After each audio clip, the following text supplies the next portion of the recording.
So here we go. We are now live.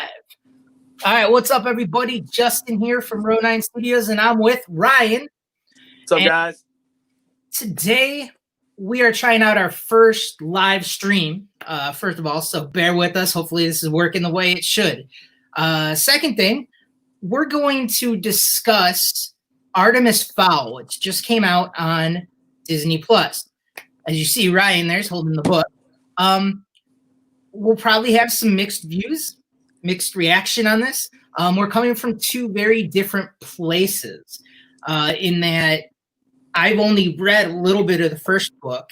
Ryan's read pretty much all of them, and I think multiple times, right? Multiple times, yep. So my experience with Artemis Fowl is, like you said, a lot different from Justin, but I had read these a little while ago, and then this past school year, we actually did it with our book club. We read through most of them until we got to the quarantine, and so we didn't get to finish with the book club, but I had read them all before. So I come from a spot of loving the story, loving everything about it, and knowing it as a whole. This one, even more so than Harry Potter, even Percy Jackson, or any of these other long series that we have. This one in particular, I really consider books 1 to 8 as one big story. They have individual plots, but they have one big story. And I know that really comes across to people who have not read the books and then go and see the movie. Like it probably felt incomplete and even choppy. Okay. So that's where I come from. Okay. And I love the books. So yeah, and I'm pretty much coming to it fresh, just with a little bit of knowledge of the books, but not having read it. Let me say before we go farther, if you notice that my eyes are looking down, it's because my camera's up top and I'm looking at the video down below. So it's a little bit different than how we normally film when we're together. So I'm not getting used to it. Probably having quite as much eye contact as normal. So, so let's, just kind of first the movie. It was a long process to get this story to film. Yeah. We know the rights were sold like way back in like 2006 or something like that. It's been a long time that it took them to actually get this from book to screen. And then, of course, we got thrown in quarantine, and the plan to put it in the theater thrown out the window. That went out the window. So it just which, by the way, I think was probably good for it in the end. Unfortunately. Yeah. But I think it was kind of good for it in the end. So this was a long journey from book to movie adaptation. I follow Owen Colfer, the author, on Twitter, and he talks a lot about the journey towards getting it onto screen. So it's definitely one of those interesting journeys. People love this. This is a very popular series. People love these these books, and there's some very iconic characters. Yes. So going into the movie,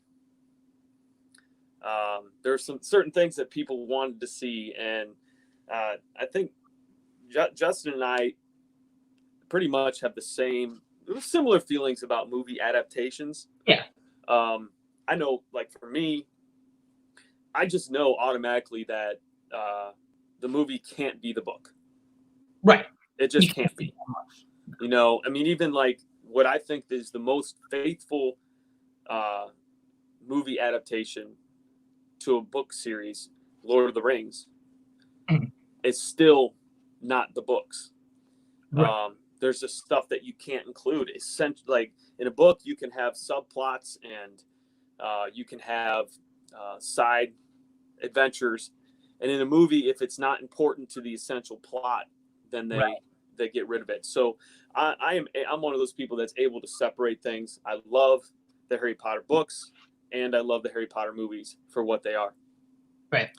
And even with that being said, though I did enjoy this movie, it does struggle. Yes. It does struggle. So why don't I now just give a little bit of background about Artemis Fowl? Yeah, that sounds like a good idea. tell a little bit about the story itself. So yeah, I'll go with the book, because some of you might not know this, and it's important to know that right off the bat, Artemis Fowl, first of all, is not a hero. In no way, shape, or form could you ever describe Artemis Fowl as a hero in these books. He is the anti-hero. He is almost the bad guy in these books. Yeah. So in the books, his father is gone. Many believe his father's dead. He believes that his father has just been is being held captive. He has suspicions about the Russian mafia and other things, but they have this criminal empire. And this criminal empire, they're very, very wealthy. And it's because of this criminal empire that the dad has established. Now, when the dad goes missing, the family fortune is kind of in danger. It's depleted, but it is in danger of being completely gone. So Artemis, being this extremely smart genius, a kid who believes the only one that is maybe on his level is Albert Einstein. I think, and they included this in the movie, but in the book, he talks about, they ask him who he considers his equal. And he says, Albert Einstein's theories were mostly right. So yes. You can see like his arrogance, like he is an arrogant little, insert word there. Right. And he knows it. He knows he's smart, and he knows he knows social skills, because he doesn't believe anybody's on his level, and he's just not able to treat people kindly, and he doesn't care. Right. So he has this idea that that fairies exist, elves, dwarves, trolls, leprechauns, whatever, all the different fairy types. He has this theory that they exist. Has nothing to do with his father at all. He just believes that this race exists.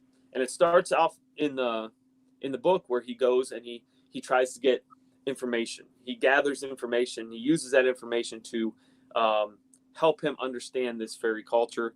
And he actually steals the fairy book, which you hear nothing about in the movie, but we'll get to that. So he steals this fairy book, and his grand plan is to capture a fairy and hold that fairy ransom to get the fairy gold in order to restore his family's fortune, his family's legacy, and continue his this criminal empire. And eventually he decides, he wants to use it to help fund rescue missions for his father, who he believes is still alive. So, yeah. I mean, that's basically what it is. And the whole plot of the first book is him capturing this fairy and holding her ransom. Yeah. So that's Artemis Fowl, the first book in a nutshell. Some of the iconic characters, Artemis, but you got his servant, his manservant, they refer to him as, who is the family's butler, but his name is also Butler. Right. And you never hear his first name until later on in the series. He just goes by Butler, and he's the master of all martial arts. And they describe him as just this giant of a man that sticks out in the crowd. And then you have Captain Holly Short of the LEP Recon Division. You have Mulch Diggums, my favorite character, who is a kleptomaniac dwarf. And you also have Foley, which is the genius centaur who controls things down from Haven City, the fairy city. And you have Commander Julius Root. So that's a little bit about Artemis Fowl in general. I don't even know, Justin, if you would have known all those things after not reading the whole book and seeing the movie. No, I knew, some of the characters, and they kept a lot of those characters in there. And you do get to know them, and they do stand out as different personalities for sure. Right. Even in the movie. You can definitely tell that it was rough for them to figure out how to translate this, which is why I think it took so long to get it from book to film. It's hard to have a story without a hero. Right. And I think that was probably their issue. And you'll probably know better because you have followed it's Aaron Kofer. Yeah. Yeah. Oh, Owen. Okay. And you followed him more closely. I don't know how close he had a hand in all this. But you know, just from an outside point of view, having read the little bit I read of the book and just knowing what I do know of it, and how you said, you know, he's basically kind of this anti-hero in this story overall. He's not a likable character overall. He's not about himself. He's, you know, cocky and arrogant. And, yep. And I think probably what the struggle was how do you make that your main character of a movie that, let's be honest, is really geared at kids more than anything. You know, books are young adult books. The movies geared at that same kind of age. And if your main character is a jerk, it's going to be trouble. So I think he probably, you know, just from the little I know, probably his character has the most change in him from all the characters. Like, I mean, all the characters have changed, but personality type, definitely Artemis is the one that has changed the most. And like you said, and my fear was always that it is a very hard story to adapt, mainly for that reason. And my fear was always that they were going to try to have the next Harry Potter character. Right. Like Artemis is not Harry Potter. No, not at all. Like, it's just not. It's not the same at all. And it's hard to put on screen, like you said, for little kids. Like, it's in the books. It's hard to root for Artemis. I mean, it's easy to root for the characters around Artemis. Right. And like, I think he's trying to do, like, a lot of the stuff he tries to do after the first book is the right thing. Yeah. But it's not the right thing on the surface. Like, he's got other motivations for what he's doing, but it's just very different. You still get a little bit of that in his motivation for why he's doing what he's doing, but they definitely made him more of a heroic figure in the movies than they did otherwise. And, you know, for our viewers, that's, and you know, my wife, you know, our viewers have seen her on some of the other videos with me, and, you know, she's read them all. And that's where her struggle always was with the book, is she didn't like Artemis. Yeah. So for her, like, it was hard to read the book where she just didn't like the main character because he was so, you know, just him. So, you know, it's definitely a movie where you can see, if you do know a little bit from the books, you can see they made changes. As an overall story, it appears like they probably cobbled together a couple things, books. They did. They did stuff like that. I definitely, you know, from somebody coming without that background, you know, without the full story of what happened in the books, there's a lot in it that I go, okay, that was cool. But there's also a lot in it where I go, I feel like there's something missing here. Yeah. Like, why did that happen? Right. What's going on, really? Right. And just some in general, like, you know, we get the villainous character, and I can't remember her name right off the top of my head. Opal Cowboy. So she's actually not even in the first book. Yeah, that's what my wife told me. And we get her, and we only get this kind of shadowy glimpse of her. We never see her face. She's a hooded character with a mask on, and we don't get any kind of idea. Like, really? Like, okay, so she basically wants to let fairies kind of out, is kind of what I get from the movie, and to kind of control everything and take over the real world, if you will. The fairy population has been pushed underground, right? And so Opal Cowboy, it all comes back to, she's really about power. But and that's the thing, like, even in the books, Artemis is this anti-hero in the first one, and then slowly you can see his progression towards being a hero type figure, only because of Opal Cowboy. Okay. Because Opal Cowboy believes that Opal Cowboy is very, very smart also, and there is a cool dynamic between the two of them, Okay. and how they interact, because she believes that that she's got the upper hand, and many times you feel that and you see that, and it's that interaction is really good for Artemis as a character and his character growth. Yeah. But it just starting it off like this, and I guess they needed a villain. Yeah. And she was the definitely the one to be the villain, because eventually she is the villain in multiple stories. So it was definitely something where they're like, okay, yeah, that's the right decision to have her the villain if they were going that route. Right. It feels like they left her kind of hanging a little bit. Yep. Underdeveloped. Yeah, very underdeveloped. Like, I don't need full development, especially if you're planning on making multiple movies, which I'm assuming was originally the plan. Whether that still happens, who knows? Right. But like, just as an outside viewer, you know, a movie viewer, seeing that character and going, okay, so we're getting a few flashes of her, but like, we don't. Why is she important? Why? Right. Like, why is she doing what she's doing? Right. And where's this real havoc she's causing? And how does she know this guy that she gets out of jail at the start of it and says, you're going to work for me? Like, Briar Cudgeon. Yeah. Like, there's just like, she shows up, hey, I'm getting you out of jail. You know, there's like, as a viewer, there's little things just missing that I'm like, you got to give me a little bit so that I fully understand. And it's a shame in this movie that they do that, and they do that a decent amount of time.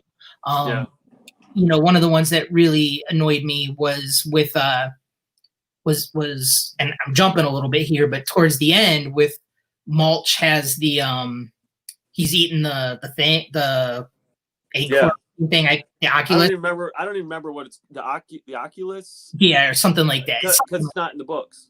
Yeah, so he eats it, and they get all the fairies away from the house or whatever. And Artemis is like, hey, you still got it? And he's like, yeah, in my stomach. You know, shows it.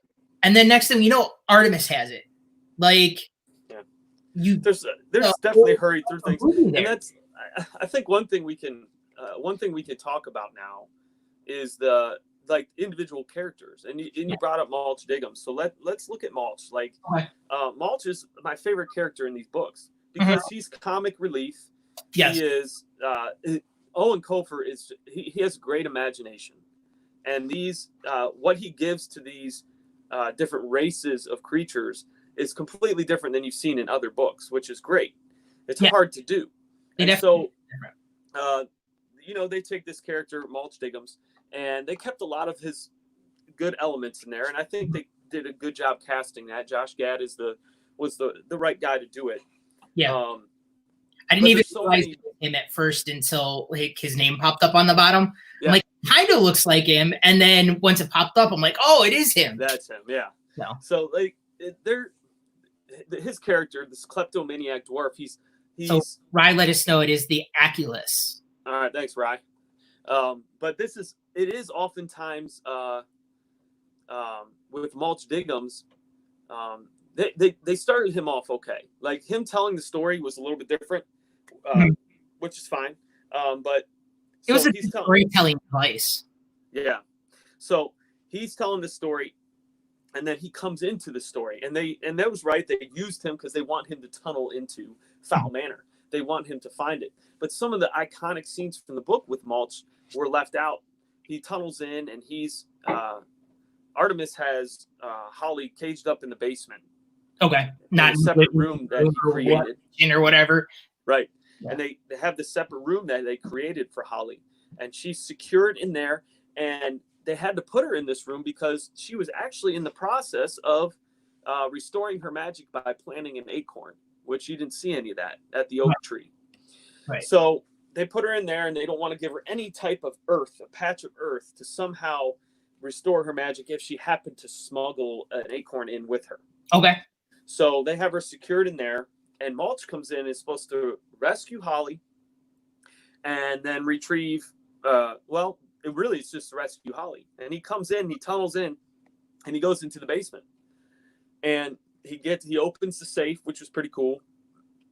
They showed that in the movie, and he opens the safe, and he actually, in the book, he plucks a beard hair, and then puts, I think he puts saliva on it, maybe he doesn't, but and he sticks it in the keyhole, and then it becomes rigid. Okay. And then he can unlock it like a key. So in the movie, his beard kind of became like tentacles, right? Or which is cool. I mean, I can understand that as a cool visual effect. Yeah. And so he opens it, and they discover, oh crap, Artemis has the fairy book. That's why he can understand the fairy language. That's why he knows the rules of entering the house and all that stuff. Right. And so as Malt is doing this, Butler comes in ready to attack an intruder, and you saw a little bit of this when Malt starts digging. He undoes his bum flap. Yeah. And anything he eats, he projects. Yes, so you saw a little bit of that in the movie. You saw that. Yeah. But one of the moments in the movie is that he is shooting the dirt out of himself, and it hits Butler and knocks him unconscious. And that's one part of the movie that I really wish they would have shown, because there's some really good comical moments. Right. Like that. Yeah. And so in Butler, it's like part of Butler's character development too, because he's not used to facing anybody or anything that could defeat him, and try to get him. So it is that character, little character things like that weren't developed. But I mean, I appreciate what Josh Gad did. It was interesting they made the choice of making him a giant dwarf instead of just a dwarf. So that was interesting. They had a nice scene with when he was in prison, and with the goblins. Yeah, with the goblins, and he stuck that was in the book. He stuck his fingers in the goblin's nose. Yeah. To stop and to make them. So I'm glad they had little things like that. Mulch definitely leaves the mansion, fakes his own death.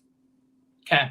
So that he can get away from the LEP and can go back to what he's doing instead of being in prison. So he steals some of the gold on his way out, and he gets this, starts his own little criminal life where it comes back into play in later books. So we're missing a lot of that. Yeah, we do get that he gets away in a different way. So which is cool. I mean, they all end up back together. Eventually, they all end up back together. Artemis's dad never really gets involved with them like that, so that was interesting. I don't know where they would thought about taking it if they're going to do more movies. Right. So other characters, I mean, some great actors in the movie too. What's that? Great actors and actresses in the movie. Yeah. Like, I mean, I think the kids, the two kids, Artemis and Holly, I think they struggled at the beginning. Like maybe that was some of the early stuff they filmed. Yeah. But as the movie went on, it seemed to get into their character a little bit more. Yes. So that was good. We already talked about the problems we had with Artemis's character. Holly was probably the closest to what she is in the book. I wish we would have seen her. She definitely has a feisty side. The biggest change, and I don't know if you knew this, but the biggest change is Commander Julius Root. Okay. Is now played by a female, and Judi Dench, which they gender switched that, which kind of takes away from the story, because Holly was supposed to be the first female LEP officer going up the ranks, so it takes away from that. But I was okay with it. I don't think it was bad. I mean, you picked a fantastic actress to do it. Yeah, I mean, Judi Dench is great. I love how she changed her voice to be Commander Root and have this 800-year voice to her, So that was kind of cool, and she had that one line that was funny where the door to the pod opened up and she says, "Top of the morning." Yeah. Yeah. So they tried to include those things. But yeah, I mean, overall, as a newcomer and not familiar with the story too much, how would you rate this movie? Just overall. Overall, it was one of those movies that do I think it was a great movie? No. Do I feel like it was a horrible movie? No. It sits in that kind of, middle of the road for me. There's some things that I think, as a movie wise, worked well, and there's some things I think didn't. So the effects were good. You had some really good actors and actresses. The story, for the most part, flowed pretty well. There's a few little things here or there that you go, I need more information there. Yep. Before we go on, further. Yeah. So it's definitely one of those that I feel like, if I'm looking at it in terms of for a kid's audience, it's a solid movie.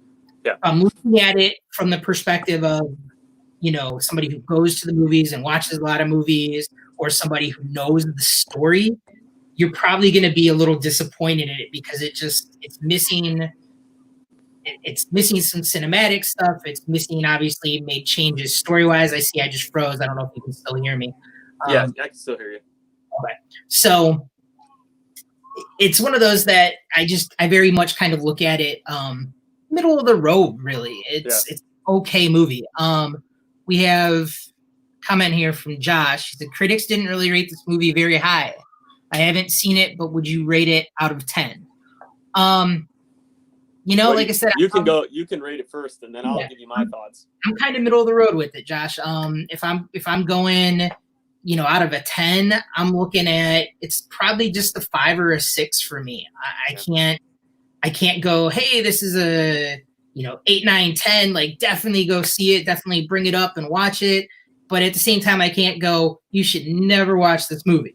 Yeah. It's one of those that I really kind of think, I think it's enjoyable. I think if you have an hour and 40 some minutes or whatever it was, 2 hours, I can't remember. Hour 35, I think. Yeah. I enjoyed watching it. There were definitely some things that I was like, I needed more in the end. Yeah. So, for me, I remember after I read the first book, I thought to myself, is that the whole thing? Mm-hmm. Like, I remember that feeling of, I was really enjoying it. And I was like, that's the whole plot of the first book? And then after reading the other ones, I felt good about it, but I definitely felt that with the book. So for the movie, even with all the changes that happened and a lot of stuff that was left out, I'm still okay with this movie. I'm kind of in that same spot as you are, Justin. As someone who really loves the books, I'm glad this movie happened. I'm glad they did something with it, and it's been a long time coming. Yes, there's some things that I thought I needed to see and didn't get to see. The movie did feel rushed. There was actually quite a few scenes that were in the trailers that were not in the movies. So I almost feel like they once they decided to put on Disney Plus, I felt like maybe they cut it again, and maybe a little bit shorter, because I did feel it was too short. It is worth the watch. I've heard some people online say it is worse adaptation than Aragon, and worse than the Percy Jacksons. Yeah. And I don't agree with that. I don't think it was that bad. But like I said, I'm a person that I love movies, and I can appreciate the cinematography of it, the special effects. I can appreciate some of the acting jobs, and I did get glimpses of those iconic characters for me. Would I have rather had them go completely true to the anti-hero thing? Yes, I would have. But with that said, I really do hope that they make more of them. I want to see more of it, and I think these kids could grow into their characters more. Yeah. And so I would love to see more of these movies. I hope they do it. The scenery was fantastic. What a location. They built that whole mansion. I don't know if you knew that. I did not. It was a very cool mansion, So lighthouse in the forest. Yeah, they built that whole thing for the movie. Okay. So that was really cool. I can appreciate all that kind of stuff. So for me, yeah, I would put this at a solid 6 for me. Okay. I can't go any higher than that. Right. But I don't want to go any lower than that because I'm still the type of person that can separate book from movie. Right. And still enjoy it. It's worth watching. It's not going to be like you said, Justin, take an hour and a half out of your day. Yeah. For something fun. And this movie wasn't meant for the people who have read the books a bunch of times. Yeah. This movie was meant to get a new audience, to get younger kids to watch, and it works for them. I mean, I should have known right away with the hour and a half time frame that it was meant for little kids. Yeah. Yeah. It definitely, like, as you're watching it, you definitely go, they weren't gearing this for adults. They, like you said, they're kind of gearing this towards that new crowd where we can pull them in and then get them to read the books probably. Right. Because there's so many interesting elements to it. I mean, Owen Kofer he's just got such a great imagination. How much was he involved? Like he was involved every step of the way. He was on set. He approved the changes. Okay. And that's like, for me, like, this is like the Maze Runner series. If you've watched the Maze Runner series and read the books, the movies are very, very, very different from the books. Mm-hmm. But if it's the author saying, yes, go ahead and do this, then who am I to say that it shouldn't have been done? Right. And that's a good set of movies too. So, and a good set of books. So that's a good example. That's, I don't know if you saw the announcement or not, and kind of switching to a different book series there in the Percy Jackson stuff. I did see the announcement. Yeah. You mentioned the movies. Those movies had so many changes to them. And the thing with that was Rick Riordan had sold the rights to do it. He really had nothing with those first couple movies. That's what I heard. Yeah. And that's, a new author. Hey, someone's offering me cash to make movies out of my book. Awesome. I want to see it on the screen, So, but, for our viewers, Rick made an announcement that Disney, who owns the rights to the books and publishes the books, has bought the rights to do it as a Disney Plus series. Not movies necessarily, but an actual series. That's going to be great. And Rick is going to be pretty much he's writing it, isn't he? Yeah, he's pretty much involved with it. I'm sure there's also, script writers and stuff to help take his stuff into the script for him. But yeah, they're going to be, he's basically going to be pretty much involved with it. So I'm imagining we'll get a much more true to book sense. And that's the thing though, but that's what gets me so much with other series. If and it happens with Star Wars, it happens with Harry Potter, it happens with all kinds of book adaptations, like even the whole set of Fantastic Beasts movies. People are like, well, it can't be that. Well, guess what? This is her world. She wrote it. Yeah. So whether you like it or not, it's canon. Yep. And it's not up to us to say what's canon or not. And you can, I don't care if you don't like the movie and you say, I don't want anything to do with it. But if an author says, I'm involved in this and I'm full go on what they're doing. Right. This is my movie that goes with my books. And be okay with the change. Yeah. Then you're good.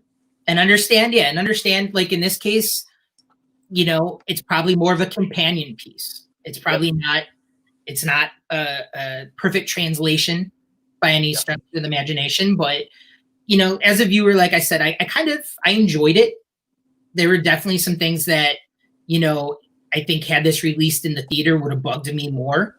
Would have been like, this is a big budget film, releasing it streaming. It kind of feels more like, okay, this was meant to be streamed at home. This was meant to be on Disney Channel, right? And now I'm okay with some of the lack of certain things that go on in it. So, I gotta before we wrap it up, I gotta share my Funko Pops of Artemis Fowl. Very nice. Share those. So very nice. That's pretty cool. Yeah, so we'll wrap it up here. We're running at about 35 minutes right now. So it was, pretty good discussion that we had. Thank you for, the couple people that joined us on the live stream. Was kind of a last minute, hey, let's do this today and give it a try. Yep. See how StreamYard works here for us and see if we can do this in the future with some other stuff. So, we'll make sure we let you guys know in more advanced notice, like, hey, we're going to do a stream at 6 o'clock on Friday night or whatever the case may be, so that we can get more of you. Because we do like being able to talk to you guys live and answer your questions right then and there. Yeah. Appreciate you all jumping on, whoever made it. And if not, leave us a comment. Leave us a comment below on the video. This video will be on YouTube. And make sure you're leaving us some comments on there. Tell us what you think of Artemis Fowl. And sure. Hopefully we'll hear from you guys and we can continue to bring you stuff even though we're not together. Right. For sure. All right, guys. This is a good one. As Ryan said, leave those comments down below. We'll get back to you if there's anything you'd like to see us talk about, address, movies, books, video games, sports, whatever. Throw some ideas at us. We're open to having discussions about anything. Anyways, this is R09 signing off, guys. See ya.